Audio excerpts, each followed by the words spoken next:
Good morning. Ken Hovind here, July 30th, I think. I got it wrong yesterday. It was 29th. Doesn't matter. Anyway, my name is Ken Hovind. I was a high school science teacher 15 years, and yesterday made an open challenge, or I guess acceptance of the challenge made to me to debate a group called the Drunken Atheists, or Drunken something, peasants. Anyway, I watched some of their video and read some of their comments, and I have... And quite a few people watched that one, by the way, over 7,000 so far in less than a day. So anyway, we will keep you up to date on that situation. Hope they accept the challenge. However, from their comments and videos, I have a few of my own comments to make. This is to the atheists now, and to the those who use the incredible profanity. I just spent the last 9 years in prisons and county jails with some people, incredibly profane people. They think they are cool because they can use swear words or whatever. Let me explain something to you, okay? The acronym for the New York law, I believe, the people who are found under carnal knowledge, it starts with the F word here, that you guys use so frequently and seem to think you have a corner on the market. It is a verb, fellas. It is not an adjective, okay? Verbs and adjectives are different. Get a dictionary and look it up.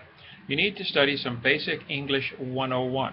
You are misusing the word. And if you think it makes you look cool or shows you are tough or shows you are smart, you're an idiot. You're a fool. No, it shows your lack of intelligence and your lack of knowledge of the English language.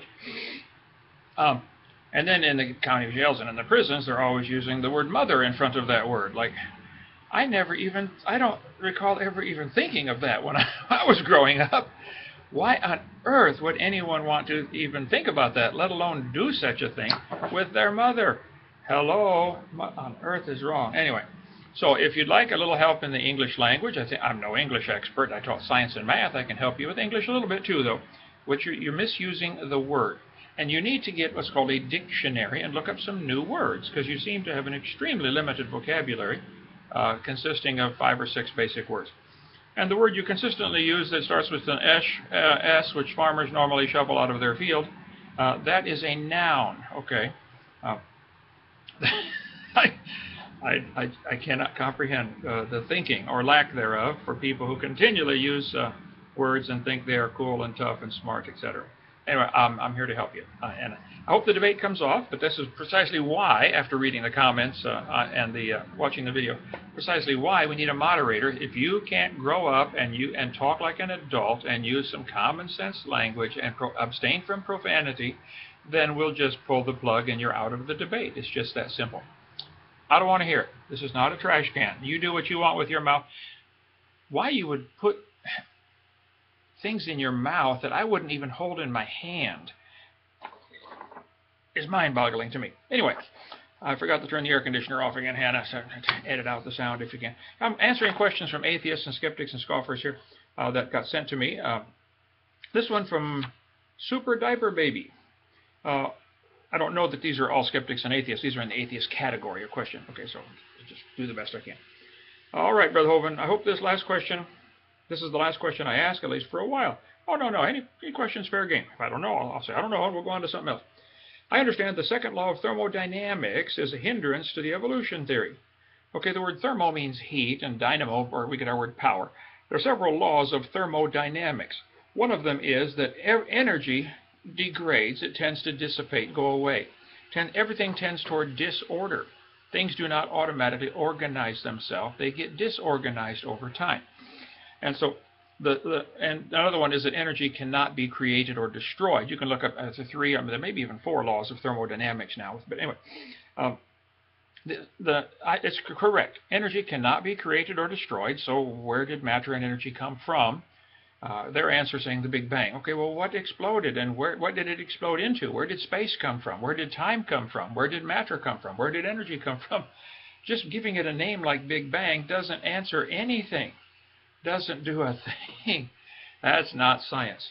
Okay, so everything does tend toward disorder, and it's an incredible hindrance to the evolution theory. Evolution is a religion. It's not a theory. There's nothing scientific about it. Let's see. How did things, you're asking, in light of this second law of thermodynamics, how do things happen such as animals adapting to their environment better? Good question. Animals adapt to their environment or survive at all because they have an incredible design code, a gene code. Animals can adapt to cold weather or warm weather because they have already something in their gene code that allows them to put on extra fat or extra hair to supply the warmth in the cold weather, or to sweat when it's in warm weather. Why would an animal have both of those characteristics at the same time? The ability to sweat to lose heat and the ability to retain heat by shivering or things like that. It's designed. So adaptation to the environment has nothing to do with the laws of thermodynamics whatsoever. Let's see. I pondered this and can't seem to figure it out. Well, I hope that helps. Let's see. Next one from Decidio. That's Spanish for something. I used to know what that meant. It doesn't matter. Forget it. Never mind. Dear Brother Kent, I was so surprised and glad to know your most recent test run video on YouTube that you are finally out of prison bars in the hands of the wicked. Well, I'm not completely out yet. I'm still on electronic tether for another week and then probation for a while. But God will take care of that. The enemies are now doomed, you say. Well, I don't know about that. They're sure angry. That I can promise you. Well, let's see. I'm an avid follower of yours ever since I watched the YouTube video of your seminar entitled 100 Reasons Why Evolution is Stupid. There are many more reasons than that, by the way, but that was a fun video to do. I was asked by Bill Perkins, who ran the Stealing the Mind conference one year. He said, Kent, I want you to come speak. There were like 12 or 15 speakers there. He said, I want you to speak on 100 Reasons Evolution is Stupid. I said, well, that would be fun. So I began gathering stuff, and that was a really fun presentation to do. And by the way, it is stupid. I can't think of a kind way to say it. Dumb, idiotic, moronic. If you think of a better one, let me know. That's the best one I can think of. Anyway, it's just stupid. Okay. See, ignorance can be fixed. Stupid is forever. So we can fix the ignorance if that's it. Let's see, and you said, and believe me, without doubt, my doubt with evolution got stronger. I've watched the said video 3 times now because I admire your honesty, your knowledge, honesty, frankness, and of course your very good sense of humor. Now, why don't the atheists and agnostics admire those things? Help them out. Help this drunken atheist group or whatever it is to understand I'm really a nice guy. Okay, my grandkids think I'm great. So, okay, your point-by-point and detailed debunking of hoax and falsehood around evolution and its proponents is outstanding. Well, good, thank you. If you don't mind, Dr. Dino, I want to hear a clear explanation from you, of course, about the falsehood of radiocarbon dating and its use in determining the age of the Earth, as mentioned in the book, A Short History of Nearly Everything by atheist Bill Bryson.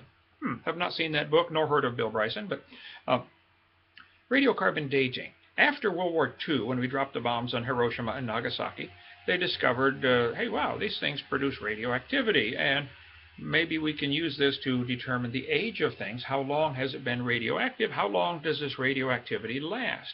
I mean, when you put a Geiger counter next to a radioactive isotope, it goes click, click, click because little particles are flying off.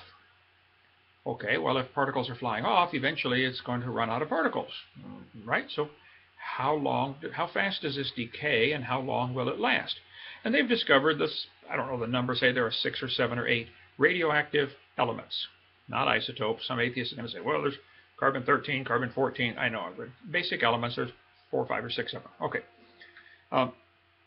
Some of them are radioactive, and they give off these particles, like uranium. It's constantly decaying. Well, how many particles does it have? How fast are they leaving? And can we determine when they will all be gone? You know, the complete exhaustion of the radioactive material. Well, the answer is yes, sort of. Okay. Let's take the example of radiocarbon dating, and I cover this in much more detail in my video number 7 of my creation series, which is on YouTube here someplace. And I've not seen my own slides on this for now 9 years, but if I recall, radioactive carbon-14 has a half-life, which means half of these little particles will fly off in about 5,730 years. So, if you can take a sample of some material that contains carbon, like something that was once living, muscle tissue, bone tissue, something like that, and you can calculate how much carbon is in the object and how fast it's leaving. In theory, you could tell how long it's been dead. because while it's alive, it's taking in new carbon-14 from the atmosphere. It's breathing and living, or in the case of an animal, it's getting its carbon-14 from the plants that it eats. So how long has, and when it dies, it stops doing those things, stops eating, stops breathing.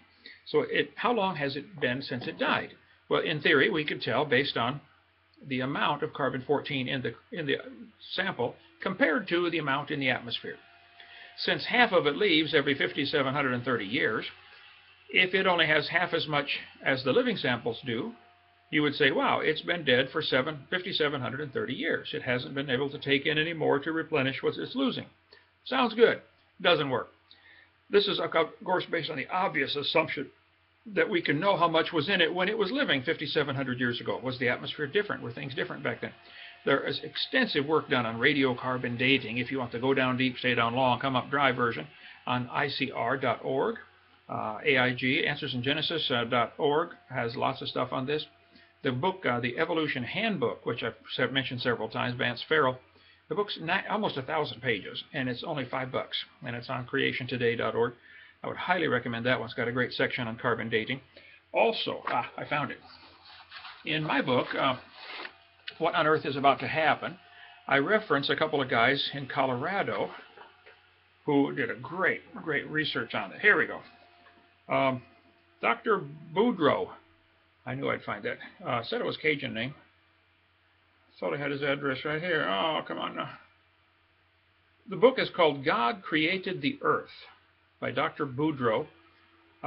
It's copyright 2012. I can give you ISBN number, and you can look it up. It's a little bit technical, a little over the head of high schoolers, but in most cases. But it would be great to show how the carbon, all these dating methods, radiocarbon, potassium, argon, uranium-235 and 238, all of these ages can be greatly compressed with heat, temperature, and pressure down into seconds. You can take radioactive uranium and use heat and pressure and compress that millions of years down into seconds. Anyway, the ISBN number, sorry I don't have his phone number or address here. I think I do someplace else, but my property from the prison has still not arrived. Who knows how long that'll be. Okay. Is, let's see, ISBN number 978-0-615-30668-1. If you want to get that book, God Created the Earth, it's really well done on this topic of carbon. He's got a whole section on carbon dating and the compression of those numbers. So it is not common sense to say because this element has so much uranium compared to lead, or potassium compared to argon, therefore we can determine the age. That is simply foolish in a grand way. You can read more on that. Let's see. If I don't know Bill Bryson, I'll bring him on. Tell him I'll come debate him if he believes that he came from a rock. We can handle that, or try. Here's one from Richard Dawkins. I'm going to have to doubt that. Whoever has this screen name. I'd be glad to debate Richard Dawkins too, by the way, but he wouldn't do it. I called and his secretary hung up on me. My secretary called and talked to him. This was years ago. And he talked for a little while and then hung up on her, so they won't do it. What's that noise a chicken makes? Here we go. Dr. Hovind, I don't have much confidence that you'll reply to this, since I haven't seen your answer to any questions from atheist evolutionists in your recent videos yet.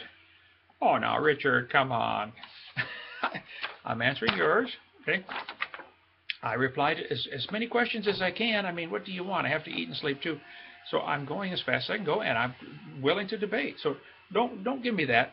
You don't think I'll respond. I'm not running from any questions at all. Send them on. Bring them on. Okay. You might even see this if you get your emails. You might not even see this if you get your emails screened by someone else first. Well, I do get them screened, only to organize them into categories. And because I get thousands of them. I'm going as fast as I can go. I'm trying. But I thought I might as well try and reach out to you about this. Oh, well, thank you for reaching out to me to help me in my ignorance. I'm sure it's the unspoken words here. I thank you. I appreciate that very much. In your old seminars, you addressed some of the basic evidences from evolution. And even then, you weren't keeping up with the recent research of the time. Whoa, now wait a minute. Basic evidences for evolution. You mean like the gill slits on the embryo or the vestigial structures? or similarities of we got 2 bones in our wrist and they, some other animals have 2 bones in their forelimb, and that similarity, that somehow proves we're a common related ancestor. I do cover on my Lies in the Textbooks video all of the so-called evidences for evolution. And if you think things have changed, they now have new evidence for evolution, I would like to see that. I do keep up on these things. I read prolifically. And I'm telling you, they have not changed a thing. They've repackaged the same old lies. Look at the guy from Morris University in Minnesota that I debated, P.Z. Myers. His website is something about the pharyngeal gill slits. That's in my book, Whose Mouths Must Be Stopped. He's still using that idea of the embryo having gill slits, which was proven wrong in 1874. Who's not keeping up with the latest? No, there's nothing new. He says, now that you're back in the game, do you plan on actually familiarizing yourself with modern science? Oh, Richard, I think, familiar. If you're talking about so-called evidences that we came from a rock for your evolution theory, I can handle it right now. Right now. Here it is, 5 in the morning. Bring them on, okay? Familiarizing yourself with modern science and the death blows that have been dealt to creationism. Whoa, you are dreaming. I don't know what you're smoking, but quit, okay? You need to, come on, back down to reality. There is no evidence that any animal has ever produced a different kind of animal. Every farmer on planet Earth counts on evolution not happening. He plants corn and he gets the combine ready to go harvest corn. And that's what happens. Or he gets the corn or nothing, if it doesn't get bananas. Let's see. I'm talking about things like genomic analysis, made possible by high throughput sequencing. Evo-devo advances, for example, in the evolution of limbs and digits, as well as circulatory systems, and trends in biogeography. Okay, I have read on these things. I'll be glad to discuss them with you now.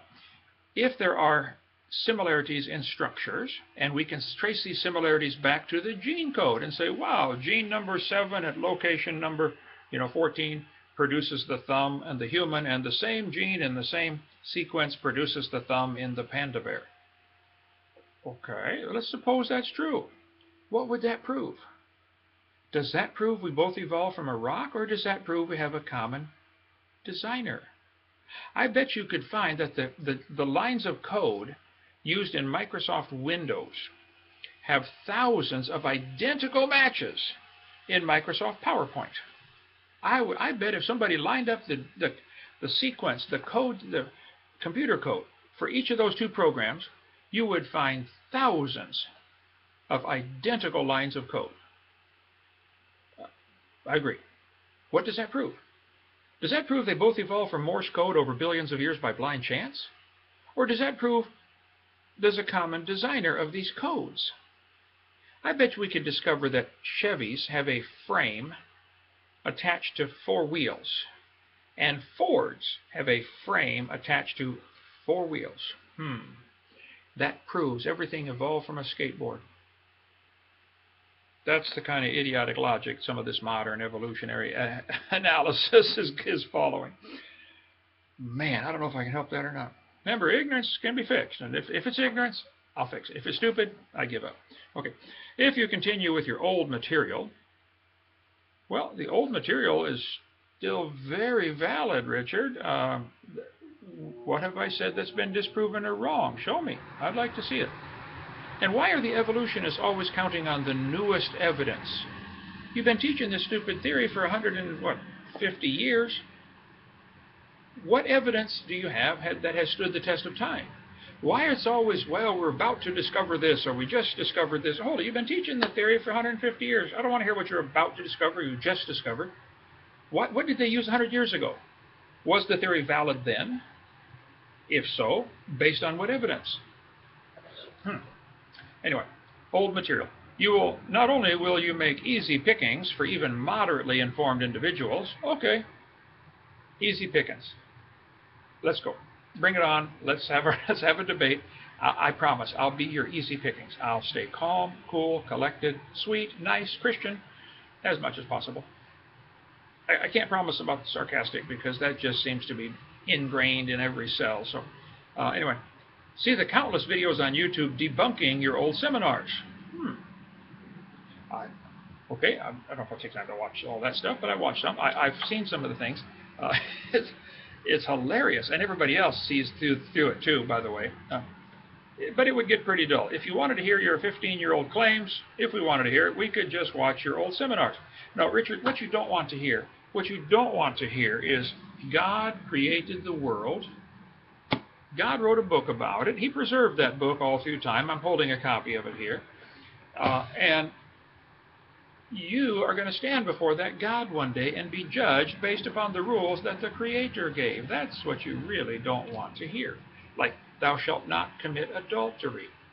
Some people don't like that. Thou shalt not steal.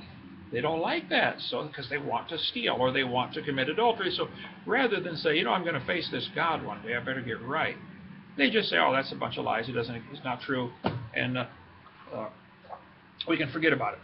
So as far as watching the old seminars, I think many, many thousands have. I mean, you can check right here on YouTube and see how many people watch them.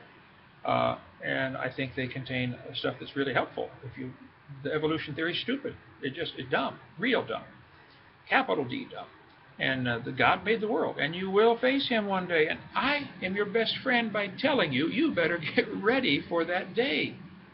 If the bridge was out and I'm standing there on the street waving, stop, stop, stop, I'm not your enemy, I'm your friend. Watch the Audacity movie about the homosexuals. Ray Comfort did a great job on that Audacity movie. You're the person's best friend if you tell them the truth. Anyway, let's see. I think it's in your best interest to get up to date with modern science. I think I am pretty much, okay. And I'll be very interested and entertained to see how you try and refute it. Okay. Send me your best one. If your trends in biogeography, the fact that living things tend to move to certain areas, and that's somehow evidence for evolution, that penguins live in Antarctica and giraffes live in the savannah, and biogeography, that's evidence that we all came from a rock? You've got to be kidding. Okay, so be specific and send me a specific example, and I'll be glad to explain it to you. That said, I'm reading here again. I realize you're going to be very busy for a while, and that you plan on focusing on the end times to start with. But after all that, I know that both creationists and evolutionists alike are looking forward to an updated creation science videos. Well, good. Glad you're looking forward to that. I'll get to it as quick as I can. I hit the ground running early in the morning, and it was 4 o'clock this morning, and I go fast all day. I can't keep up. Still getting behind. Okay, here's one. I'll try. Okay. But meanwhile, I think the old seminars that I produced are still perfectly valid. Send me a specific example where I showed something that was incorrect that has now been proven wrong scientifically, and I'll correct it. I will definitely correct the record. Here's one from Mike. I would like to know why many scientists believe the Earth is 4 billion years old by radioactive dating. Well, Mike, that's because they haven't watched my video number 1 and number 7. Number 1 talks about the age of the Earth. How do we determine the age of the Earth? Number 7 talks about the radiocarbon dating and all the other dating methods, if you want to watch that, or those books I referenced a minute ago.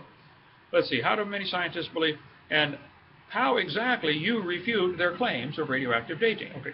Similar to the last question, that's how I would this is based on all radiocarbon dating. It's based on the assumption that we can know the initial content billions of years ago, which you cannot possibly know. We can know that the decay rate has remained constant. We can know that there's been no contamination of this for millions or billions of years. In a court of law, they would laugh at radiocarbon dating. Let's see. Also, do you still have your Dinosaur Adventureland Park, and do you plan on reopening it? It is right here in my backyard, and everything is packed in boxes in the museum and science center, and then we have 2 options, open it or not open it. And actually a third option is open it someplace else, get more property, and this time have creation camping, which I really feel strongly led to do. Just get a place in the country and really go whole hog with I'm an Eagle Scout, and the Scouts have made a few policy changes that disturb many people, and I think it's time for some Christian creation type scouting, and I'm chomping at the bit. If you're sitting there with a bunch of money, want to do something with it, buy me some land, and we'll go do a huge dinosaur adventure land. That's what we're waiting on. Let's see. FreeKentHovind.com has a button, donate here. And I don't go around begging for money, but I do think God's going to supply that somewhere, someday soon. Here we go. SuperCoupe writes in. Hello, Dr. Dino. Hope all is well. I want to know how you get people past the indoctrination of science or blind faith in man. Well, science means knowledge, things that we know. The problem is some people think evolution is part of science because it's all mixed in the textbooks. Well, beer is sold at football games, quite often. Beer has nothing to do with football. Nothing. It doesn't become athletic by association. It doesn't make you a super athlete because you can drink a beer. There's no relation. And evolution theory, or religion, is mixed in with science. I agree, and I'm sorry about that. I'm disappointed. It shouldn't have happened, but it did. There's no question. Evolution theory is mixed into science textbooks, but that doesn't make it part of science. Evolution is purely a religious worldview. Let's see, how do you get them past that? I don't know. I've been trying for 25 years now. SuperCoupe, I'm trying.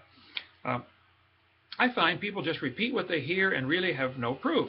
I agree. There's no evidence whatsoever for any of the evolution theory of religion above microevolution, which I cover in video 4 of my series. Anyway, just wanted your thoughts on this, and I know evolution is a lie and the Big Bang as well, all of it. Well, all of it. The whole story is there to discredit God, in my opinion. Do you agree? Oh, yeah, there's only two options. There's a creator or there isn't. If there's a creator, he owns it. And you got to do what he says. If there's no creator, then there are no rules. Actually, if there's no creator, how do you tell right from wrong? I've asked atheists this question all over the world. If your theory is true, if evolution is true, how do you tell right from wrong on any topic? Is abortion right or wrong? Is murder right or wrong? Is anything, adultery, fornication, is anything, homosexuality, is anything right or wrong? And if so, how do you tell? How do we tell what's right and wrong on any topic if your theory is true? Love to have an answer to that one. Okay, here's one from Ian who writes in. Hello, Brother Hovind. I'm rejoicing in your freedom. Thankful for all your knowledge you've given me through your seminars. I've been able to apply this wisdom to support creation. I'm curious if you planned on doing more debates with professors now that you're in freedom. Ian, I would love to. They run. They won't do it. Sure, bring them on. I can do them right here, sitting right here in front of my lousy charts and the chalkboard, without putting my shoes on. Right here in the what used to be the garage, closed into the family room, playroom. It used to be 6 offices in here for the ministry. Now Eric's moved over about a mile on W Street. But yeah, I'll do it right from here. Half my brain tied behind my back. 2/3 of my brain in most cases for these guys. Okay, so do you plan on doing more debates? I would love to. They won't do it. It's like a world champion boxer can't find an opponent. Okay, well, I guess you're a world champion then. Okay, if you are, have you considered debating Michio Kaku? I have no clue who he is. Let's see. He's a popular and theoretical physicist, and his videos played around the country. My senior year in high school, 2013, his videos seemed to be played frequently to inform the class about the string theory, time warping, and the Big Bang theory. I don't know who he is. I'll be thrilled. Bring him on. Okay, bring him on. I'm hoping you can debate this misguided man, spread the gospel, and bring him to Christ. Oh, sure, I'll be glad to try. Thank you, Ian. Jake writes, Jake, hello, Brother Hovind. Thank you for all you do and have done. I'm so glad to see you out. You should never have been in there. I agree. Check Lone Star 1776 for details on the case, or freekenthovind.com. A few weeks ago, a long-nosed gar was caught in a fence in Texas after a river flooded. Those things are amazing creatures. I've seen them. Bagnell Dam, Missouri. Where was that one? That was like 13 feet long. I mean, they get really big gar. Okay. Of course, the reporter stated it's amazing how evolution left untouched for 100 million years, calling them living fossils. I know, they do this with several creatures. They call it a living fossil. Guys, hello, wake up. Wake up. They're not a living fossil.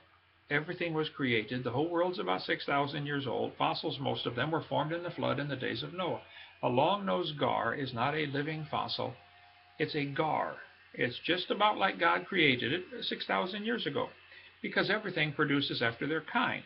And the gar have babies that are gar. Okay. Let's see, next one from Mike, who says, Pastor Hovind, I was wondering if you could publicly challenge Bill Nye or Richard Dawkins to a debate. I have, I will, I do again right now, and they won't do it.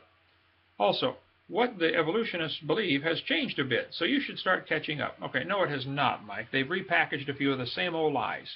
They are so desperate for evidence that anything becomes evidence for their theory. No, I think I'm up to speed just fine. I read prolifically in prison. I still read now prolifically. Send me something.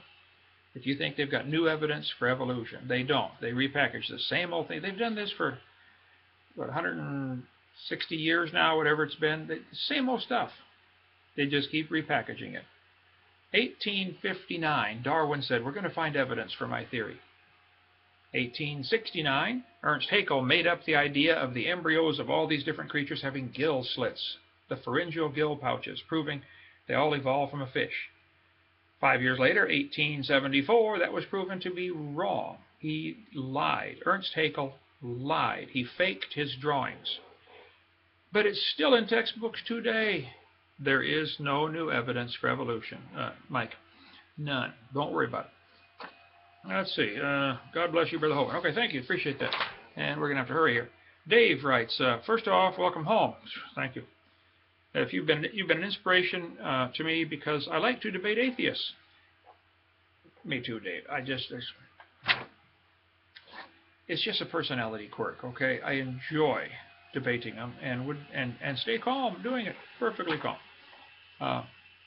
And sweet, by the way. And mild-mannered and kind and loving and generous and helpful and a little sarcastic. Okay. Since you've been away, streaming has become very popular on the internet. I was wondering if you ever thought about setting up a stream. Oh, brother, we got tweets, whatever that is. I don't know what a tweet is. And YouTube, I'm figuring that out. And what else is there? Blogs. And that's all I need is something else now. Tell you what, get a hold of the Theodore at freekenthovind.com and say, hey, Kent needs a stream. He'll make one and put me in it or whatever you do in a stream. And I don't even have to know. I don't want to know any more about that. Okay, have you considered setting up a stream so he could watch you and talk about stuff and ask you questions or even watch you debate people live? If that can be done, I'm for it. Tell the guys at Free Kent Hovind. It would be a great way to for you to keep in touch with your fans. Oh, I don't need to keep in touch with anybody else. I'm touching everybody I can touch. I'm going. You should see the phone calls and messages and emails and letters yesterday. Stack of letters. When I left the prison, they handed me a box, must have been 40 pounds of mail that they did not give me while I was in jail in Yazoo. Oh, by the way, Kent, here's your mail that we did not give you. Okay, and so I came home. I just finished last night, 3 weeks later, answering my mail that a box they gave me when I left prison. Oh, gee, I like Ernest P. Worrell in the video he did about Ernest robs the bank. Classic statement in there. My son and I use it all the time. In there, the criminal who looked just like Ernest, actually the same guy playing two roles, you know.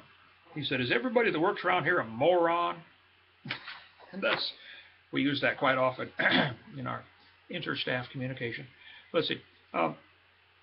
So streaming, let's see. Would you consider keep up with fans? And also an easy way for people to donate and tip. That is totally God's problem. If folks want to donate, they can. They can go to freekenthovind.com and hit the donate button, or to that all goes straight to Ernie Land, and the CSE Incorporated. Let's see. Here we go. Number 2. Would you consider yourself more educated for debating on the subject of evolution and other subjects of what you previously debated on since you've been away? I hope so. I mean, I read, I think, over 2,000 books and wrote 37 books from prison, and I did not watch much TV at all. I still couldn't name 5 pro teams. Do the Dallas Cowboys still have a team? I don't know, and I don't care. All those grown men fighting over the same ball, and they can all afford to go buy their own.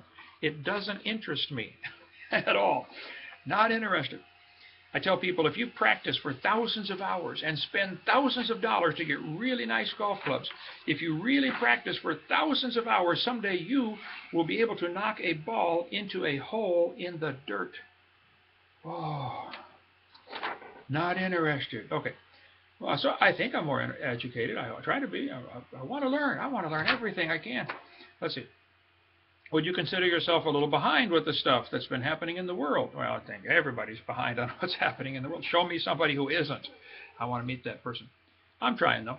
Now, as far as technology, I don't think it's even possible for one person to keep up with all of it. So I just do what I feel called to do and let other people do what they want. I don't build cars. I'll buy one somebody else built. I know how to build a house, but I'm not going to build one. I'm going to let somebody else build it because I want to do what I think God's called me to do. Number 3, what are your thoughts on the new laws passed where gays now have the right to get married anywhere? Well, first of all, it's not gay, okay? There's nothing gay about it. They're some of the most miserable people on the planet. So to me, gay means bright, colorful, happy. They're not happy, okay? But as far as the laws, what is the government doing getting involved in marriage at all? Why is there any such thing as a marriage license? I mean, Abe Lincoln didn't have one. George Washington didn't have one. There was no such thing as a marriage license until after the Civil War. You might want to study that topic out. So why is the government getting involved in this at all is the question. I said, whoa, wait a minute. Okay, anyway. Number, whatever it is, 4 million here. Simon writes, Brother Hovind, my name is Simon from the Greek island of Cyprus, even though it's an independent state. Well, good. I've always wanted to go to Cyprus.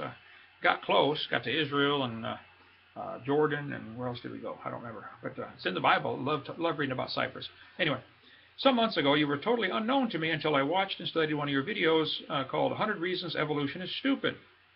Thank you. Love that one. That was fun. Simon.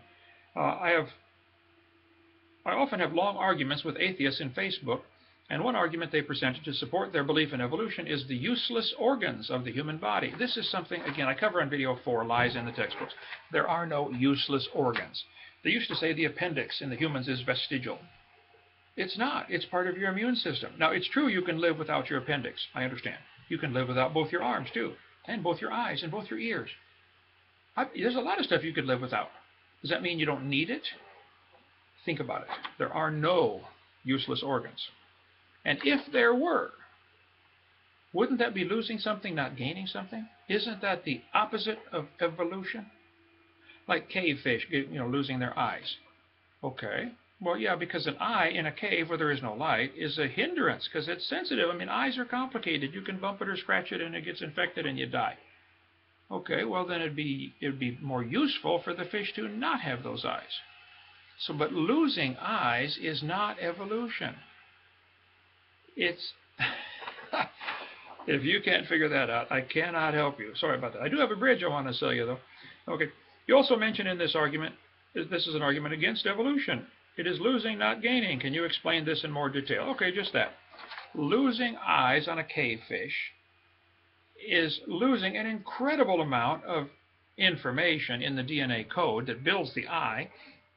It's losing an unbelievably complex organ, i.e. the eye, the optic nerve, and the visual cortex, and it's not gaining a thing. Evolution, that's the exact opposite of what evolutionists need. If they're using that as an example of how their theory works, they really, really, really need help. Okay. Thank you so much. I strongly support your work. English is not my mother language, and unfortunately I cannot express my feelings the way I want. I'm Orthodox and a member of the Orthodox Church. I think you would find it very interesting if you search about it and study it.